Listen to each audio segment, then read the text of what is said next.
Thanks again for joining us in Sunrise. Now, Symphonia for South Africa is a non-profit organization which was founded in 2008 with a vision to strengthen the socio-economic fabric of South African society. One of their initiatives includes the Partner for Possibility program, which mobilizes citizens, communities and businesses to partner with principals and teachers to educate the children of South Africa. And one of the main objectives of the project is to change the face of South Africa, of education rather, in South Africa. And to speak to us more about this program, we have the director and founder of Symphonia for South Africa, Louise van Rhyn, and the principal of Kanamea Primary School. They join us in our Cape Town studios. Remember, you at home can take part in the discussion. Give us a call on 011-537-9333 or 9345. You're more than welcome to leave your comments on our Facebook page, and you can tweet us as well. Louise and Ridwan, thank you so much for joining us. Let us tell us all about Symphonia for South Africa. In fact, I think we've chatted to someone from your organization last year. There are a number of initiatives, but this initiative specifically is working with principals. But Louise, you can let us know. Yeah, so this is something that happened. Ridwan and I started to work together in 2010 to test this idea that when business leaders and principals come together, something happens that's not possible when we stay in our various sectors. And so Ridwan and I have been practicing what this partnership would look like, and we've seen some amazing results as a result of this at Kanamea Primary, which Ridwan can tell you more about. But I just want to tell you where we are with the program right now.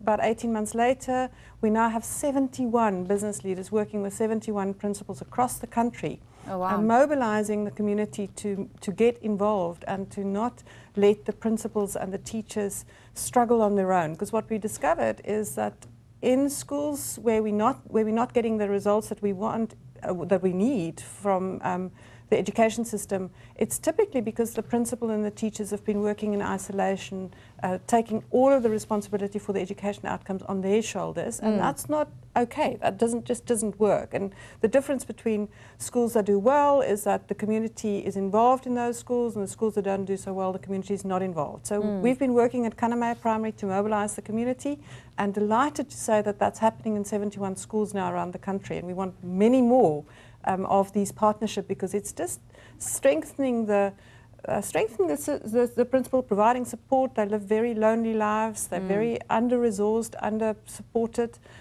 creating opportunities for them to get support in a different way. Yeah, and of course, when things go wrong, we point fingers at the principals, and when things go right, we don't give them the credit that is due. Before we get into the program and the details surrounding the program, give us the story behind the inspiration, why you wanted to start something like this.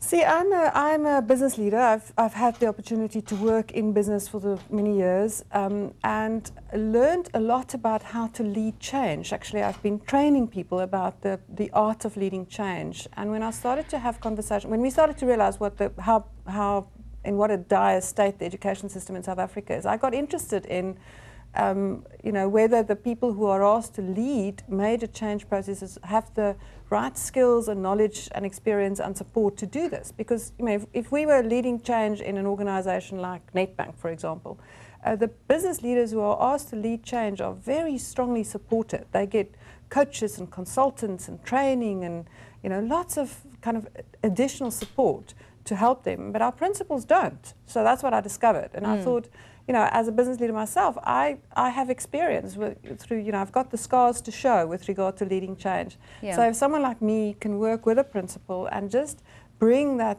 a little bit of knowledge and experience that I have, but also offer to be a thinking partner to principals, because principals generally just don't have people who they can talk to. The whole education system is just set up so that they feel judged and criticized by district officials and not necessarily supported. So what my role is with Ridwan is I'm there to be his thinking partner, to help him think through some of the challenges that he's facing and bring a different perspective to the issue. So I'm bringing my skills and knowledge, and I bring my humanity, which is probably more important even than the skills and knowledge.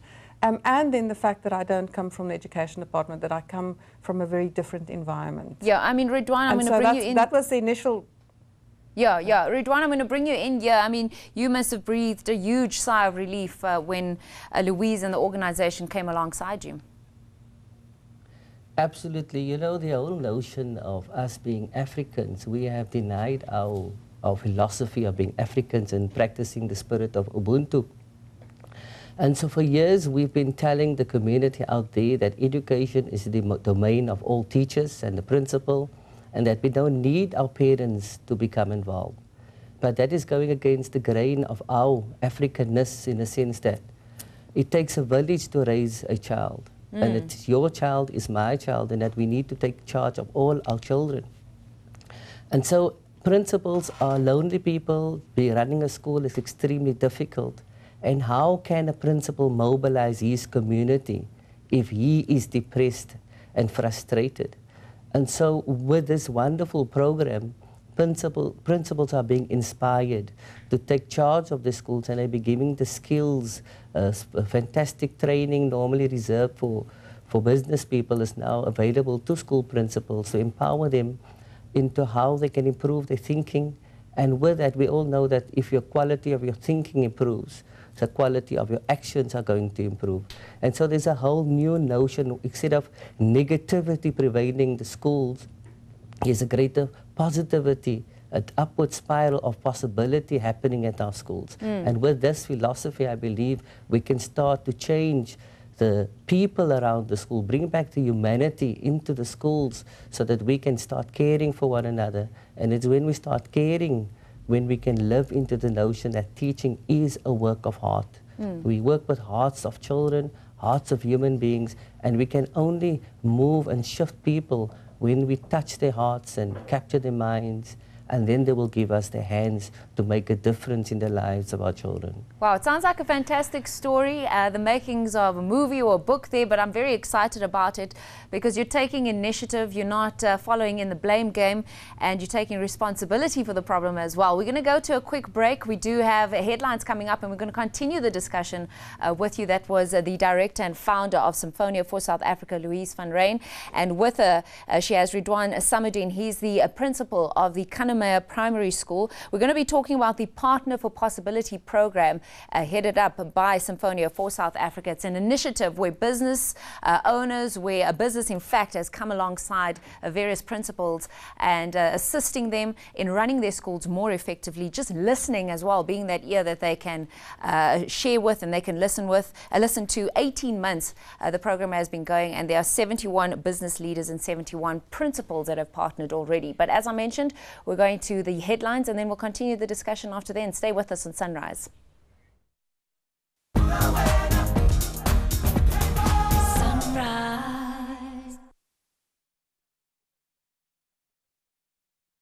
All right, thanks so much, Julie. Now we're talking to the Symphonia for SA, an NGO that runs initiatives to work with principals and teachers. And we asked you how important this partnership is. Ridwan says at least different minds will have good production. And Luther says we always come up with many complaints as a nation, but at least our government is doing something. I don't know how much government involvement this particular NGO has. And Zipiwo says it's very important. What a good move. At least children will understand how important education is in their lives.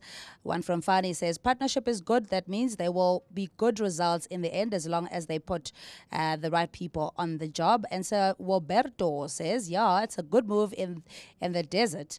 South African education is so poor and it needs a revamp. It's good when minds fuse together for the greater good. Let me quickly scroll down here. Solis says education is a bigger part of the missing puzzle here in the country. It is the reason why our country is boasting plenty of essential precious mineral resources, yet its people are living in poverty. It's the reason why these minerals are mined here and get a finishing touch elsewhere in the world. Education is very important. And that's a view from our viewers on Facebook. Stacey, back to you in studio. Yeah, thanks for that, Cindy. I'm very interested in why Symphonia is the name. We know the word. It's a Latin word that relates to symphony, and perhaps it's the coming together of all these various aspects. But we continue speaking to the director and founder for Symphonia for South Africa, Louise van Rhyn, and principal of Kanamaya Primary School. They're in our Cape Town studios, and we'd love to hear from you. We just took your comments on Facebook, but you can continue commenting and you can continue tweeting, but you can also give us a call, 011-537-9333 or 9345. Louise, why Symphonia before we get into the Partner for Possibility program? So I was living in the UK missing South Africa desperately, wanted to come back and was dreaming about, what if we had to come back as a family, what would we do? What would I do? And read Benjamin and Rosamund Zander's book, The Art of Possibility, while I was living there. And in their book, they told a story about their first visit to South Africa in 1999 and how everywhere they went, people were talking about South Africa. They said it was like a symphony of voices, symphonia. So I remember reading this, and the next day I instructed my South African-based accountant at the time to please change the name of my company to Symphonia, because I knew I wanted to come back and create opportunities for South Africans to come together to talk about the future that we want to create, but not just talk about it, then also go and do it. So the idea is really around, it's in creating an opportunity for all the voices. And in this project, our vision is that all of us in South Africa, all 49 million of us, have a role and a responsibility with regard to education. Yeah. If you're an elder, your job is to listen to young people read to you. If you're a business leader, we want you to partner with a principal. If you're an accountant, every school needs an accounting partner. We dream about the day that instead of getting CPD points because they attend courses, accountants will get CPD points because they're a partner to a principal. Yeah. So we're really looking to say, how do we mobilize South Africa, all of us, and help people understand what it is that they can do, what is their unique skill. So what we've been doing in the past and in Madiba Day is we say to people, go and paint a wall, and I'm a useless painter. But if you ask me to go and work with a team of educators, that's my core skill. So I'd much rather do that and spend a day working with a team of educators as a team development practitioner than paint a wall. And I know the accountants would be better suited to go and help with the books because the schools need the books.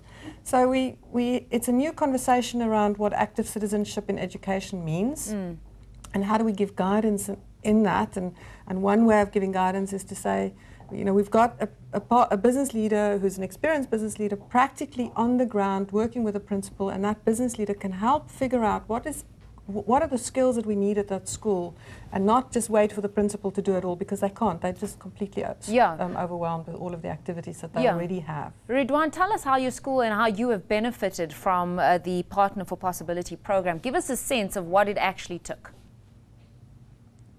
Sorry, Stacey? I just said I'll ask you the question if you could share with us how exactly you've benefited, and to perhaps highlight for us the different processes that you went through. Give us a sense of how the Partner for Possibility program worked for you. Okay. For me personally, there's been a great shift on a personal level. I would never have been seen sitting in the studio having a conversation with you. So there's been tremendous shift for me as a person, owning my space, knowing what my job entails, seeing the higher purpose. We all know that South Africa is in an education crisis. And according to Professor Brian O'Connell, it will take a great amount of human sacrifice from each and every citizen, especially the citizens in this land, to make a difference and start chipping away at this monster called the education crisis, so that our children can read and write at the level that is required of them. And so for myself, owning my space, increasing in confidence, knowing exactly what the purpose is to mobilize the citizens around the school, we then went on training, time to think in order to improve our skills, and so forth. We have impacted on our staff. We've taken them out of the negative space, drained in negativity, and now the school is abuzz with positivity. People knowing that they are being affirmed as teachers, knowing that they are needed to make a difference in this country.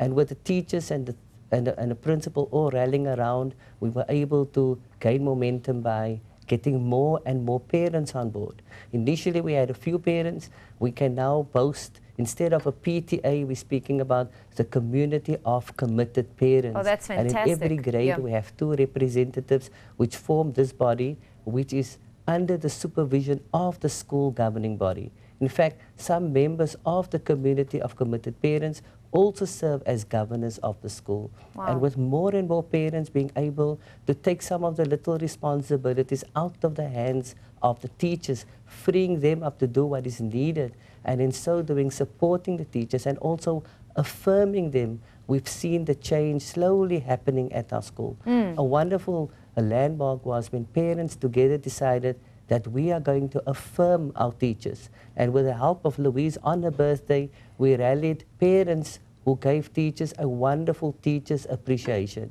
And I think that just set us on a new trajectory of wanting to be the school of choice in Grassy Park. I want to get some more details from you on that. Sorry to break your word though, Ridwan, there. We do have Marius on the line. He's calling us from Aberdeen. Good morning, Marius. Okay. Good morning. It's great to have you calling into Sunrise. Do you have a comment or a question this morning? Yeah, I've got a question. Go ahead. We are from the Eastern Cape. Yeah. I'm in the Eastern Cape in a rural area. Is this program on the road out for the Western Cape only? It's a good question, Marius. I mean, Louise did indicate earlier on that 71 business leaders have partnered with 71 principals across the country. Louise, how does Marius get involved in the program? Or anyone else get involved in the program? I'm delighted, Marius, to hear from you. We currently have programs running in in Cape Town, Johannesburg, Durban. We'll soon be launching in Pretoria, Bloemfontein, another leadership circle in Durban. And now people like Marius are coming out. There's Guy Harris in George who said, we're going to run this in George and Knysna. And there's a new group of people coming out in Somerset West. We said we want to do it in Somerset West and in Stellenbosch. So we're really looking for citizens across the country who say, I know enough people in my community to mobilize, and then we can help and support them to make it happen, to get the local business leaders in partnership with principals. We've got a very specific design, because what we've learned is that in the past, business leaders would go into schools with a little bit of an arrogance and a little sense of knowing. Yeah. And actually they don't know. But what we need is the humanity, not their importance. Yeah. So we put the principals and the partners through a program where they learn how to be thinking partners to each other, not trying to direct the other people. Okay, we're talking a lot the about... principal said to us, yeah, we're talking a lot about training. Sorry, there is a little bit of a delay from Johannesburg to Cape Town, but we're talking a lot about training. It's quite a broad term. And for the sake of time, tell us how exactly that happens practically. Or do you have sessions once a week where the principals are asking questions of the business leader, or how does it work? Yeah. So we ask the business leaders and the principals to make a commitment of 100 hours. Those 100 hours, 40 of those hours, they attend training courses together, and very specific courses that are designed to facilitate this process. And then the rest of the time, they spend their time working together at the school. They have community of practice meetings with 10 principals and 10 partners being facilitated by a learning process facilitator. The business leaders get coached. We ask the business leader and the principal to identify specific issues that they want to deal with at that school. So that's the first, during the first year, it's 100 hours of working together. But what we are excited about is that in all of the schools where we've been working for longer than a year, even though our program formally came to an end after a year, those business leaders and principals are continuing to just grapple and deal with the challenges that they face at the school, and they have a vision that they're working toward, and they've got a plan to get there, and they're mobilizing the community to bring extra capacity into the school. Okay, we've got a minute left. Can you tell us how principals and also how business leaders can get involved with your program? So we are very much looking for business leaders at the moment. We've got a waiting list of principals, but we want to hear from the principals as well. Is it okay if I give a telephone number? Yes, go ahead. So our telephone number in Cape Town is 021 9133 507. They will be directing it to the right people then, any interest, or you can go to our website, www.symphonia.net. Louise, how are you funded? I mean, where does the money to do all of this come from? These business leaders, the organizations pay. This is an alternative to going to a business school. So the organizations say, Nedbank says, instead of these business leaders going to business school next year, we are making it possible for them to go and develop their leadership skills by going to work with a principal. Because it's the most powerful way to develop your leadership skills is get out of your comfort zone and work with a principal. Yeah. So the funding comes from that. It doesn't fund all of the money that we need. We have a little, we're kind of still doing fundraising for the rest of it. But the majority is, it comes from the leadership development budget, and it comes from the CSI budget of the business leader, who then covers the cost for both people to be part of the program. A wonderful, wonderful initiative. Thank you to the two of you for joining us, and we wish you all the best for your projects and for the Partner for Possibility program for the rest of the year and in the future, in fact. And Ridwan, fantastic work that you're doing at your school there. Thanks again for joining us on Sunrise. The director and founder of Symphonia for South Africa, Louise van Rhyn, and the principal of Kanamea Primary School, Ridwan Samodien, speaking to us about the Partner for Possibility program. She mentioned the number 0219133507. It is at the bottom of your screen as well. Creative ways of changing education in South Africa. Fantastic initiative. Check out the website.